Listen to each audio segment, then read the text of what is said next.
Day 5 of రాగి సిరీస్లో very simple రాగి వెజ్ సూప్ చాలా టేస్టీగా అండ్ చాలా ఈజీగా క్విక్గా చేసుకోవచ్చు.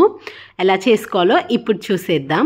ఎవరైనా సబ్స్క్రైబ్ చేసుకోకపోతే ప్లీజ్ సబ్స్క్రైబ్ చేసుకోండి. ప్రాసెస్ అయితే స్టార్ట్ చేద్దాం. ఒక సాస్ ప్యాన్లో కొంచెం నూనె వేసుకోవాలి, లేదంటే నెయ్యి కూడా వేసుకోవచ్చు. మనం ముందుగా కట్ చేసుకున్న వెజిటేబుల్స్ వేసుకోవాలి. ఇక్కడ నేను carrot, beans, green chillies and అలాగే కొంచెం స్వీట్ కార్న్ వేసేసుకున్నాను. మనం కావాలంటే ఆనియన్స్ కూడా వేసుకోవచ్చు అండ్ అలాగే ఆయిల్లోనే కొంచెం జింజర్ గార్లిక్ పేస్ట్ కూడా వేసుకోవచ్చు. ఇక్కడ నేను వేసుకోలేదండి. అండ్ ఇవన్నీ బాగా వేగిన తర్వాత 2 కప్స్ ఆఫ్ వాటర్ వేసుకొని బాగా మరగనివ్వాలి. వాటర్ బాయిల్ అవుతున్న టైంలోనే దీంట్లో కొంచెం ఉప్పు వేసుకొని బాగా మరగనివ్వాలి.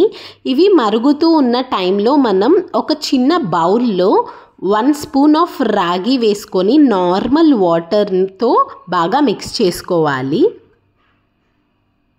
ఇక్కడ చూపిస్తున్నట్టు hot water or cool water use చేయకూడదు, నార్మల్ వాటర్ మాత్రమే యూస్ చేసి బాగా మిక్స్ చేసుకోవాలి.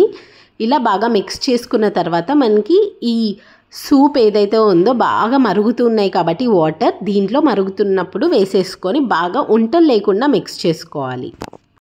సాల్ట్ని చూసుకొని అడ్జస్ట్ చేసుకోండి. బాగా మరిగిన తర్వాత వేడివేడిగా సర్వ్ చేసుకోవడమే. ఈ చల్లని వెదర్కి చాలా బాగుంటుంది. Please subscribe.